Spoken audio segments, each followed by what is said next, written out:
Já, sælveriði. Ólafur Jónsson heiti ég. Ég er togaraskipstjóri og kvótaandstæðingur. Kallaður á Lufsi.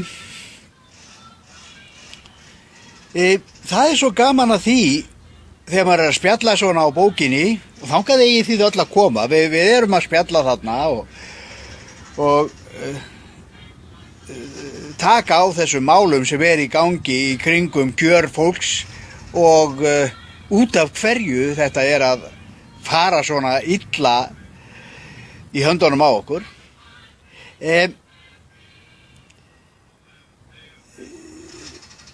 Það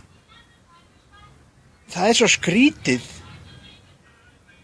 að fólk skuli bara ekki átta sig á því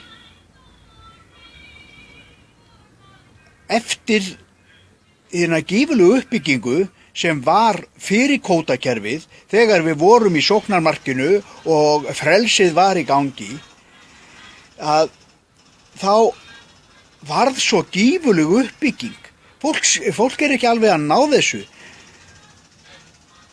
Það var Vestfirðingnir fyrir austan og bara í öllum smærri plássum.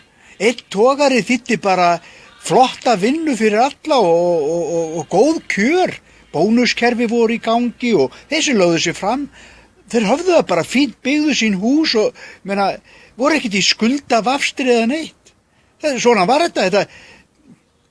Þetta var æðislegt og þess vegna er ég að berjast. Ég vil að ungt fólk fái þessi tækifæri sem þá voru í gangi.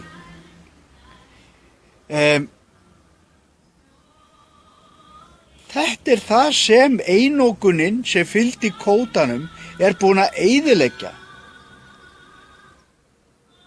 Það er búin að eyðileggja þessa litlu staði og þá gífurlegu fjármuni sem urðu til í höndunum á fólkinu á þessum stöðum.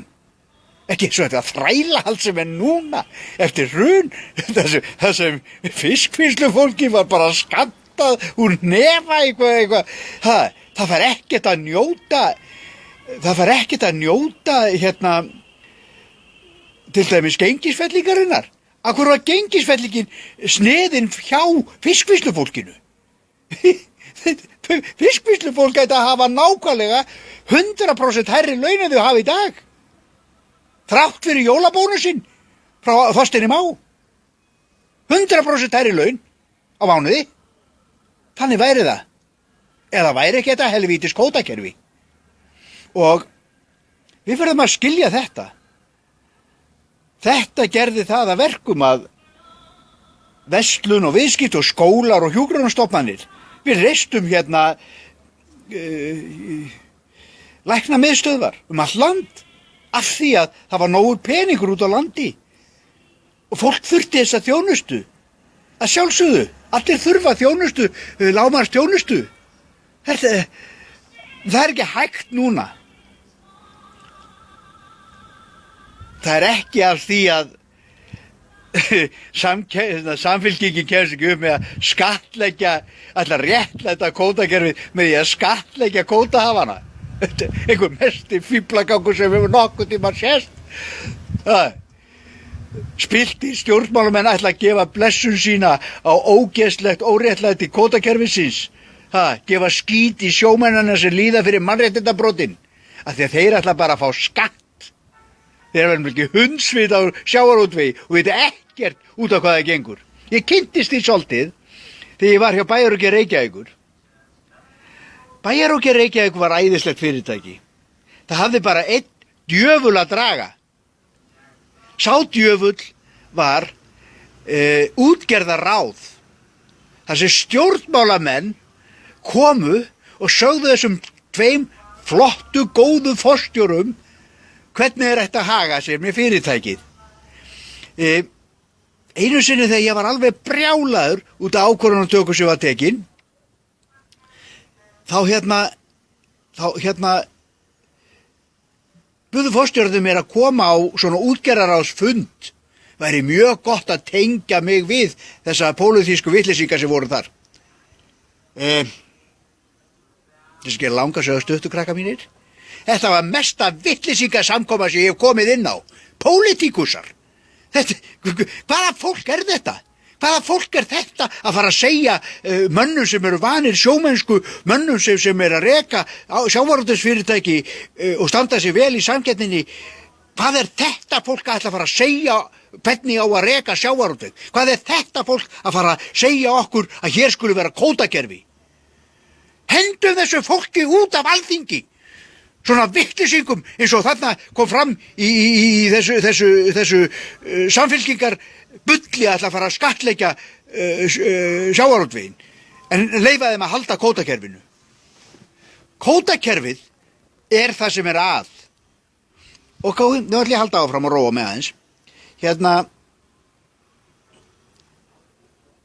Þetta er það sem hélt gangandi að peningarnir voru í þessu litlu þorpum, peningarnir voru allt. Eina sem vantaði á sóknarmarki á sínum tíma var að setja allan fisk á markað. Það hefði fullkomnað þetta kerfi, því að það hefði gert ennþá fleirum kleift að koma að atvinnugreininni. Og það munum við gera núna, við setjum sóknarmerk með allan fisk á markað. Með þessu þá eykst öll umsvif í þjóðfélaginu, ekki bara í kringum sjómennskuna og sjávarútveginn og fiskvinnsluna, heldur í kringum skólana, læknisþjónustuna, viðskiptin, smærri fyrirtæki, iðnfyrirtæki á innlendum markaði. Þau ná líka betri fótfestu fyrir erlendan markað með því að hafa miklu meiri viðskipti innanlands, fataframleiðsla, allt þetta blómstraði hérna í sóknarmarkinu. Þótt að sé ekki hægt að búa til druslur í dag á Íslandi, það verður alltaf að fara og sækja þær til Kína eða Malasíu eða hvar. Nei, þetta gátum við framleitt þá því að framleiðin var svo mikil í þjóðfélaginu. Nú segir að við séum svo löt að við nennum ekki að vinna og það sem að við séum svo löt, fólki sem býr til peningana. Þau eru ekki löt sem þykjast vera að búa til peninga inn í lokuðum skrifstofum bankana og geta helst ekki sofna nema þeir hafi tækið 1 eða 2 í raskattinn á hverju kvöldi. Það er fólkið sem segir okkur að við séum svo löt að við getum ekki haldið hagkerfinu gangandi. Látum ekki svívirða okkur svona. Þjóðfélagið þarf miklu meira flæði peninga hendurnar á okkur. Ekki hendurnar á þessum inn í bönkunum. Eða lögfræðingunum sem eru að vinna fyrir slitastjórnirnar. Við töpuðum milljónum á milljónum ofan. Og þau eru með einhverju laun frá slitastjórnendum, held ég 30 milljónir á mánuði. Það var hægt að nota það.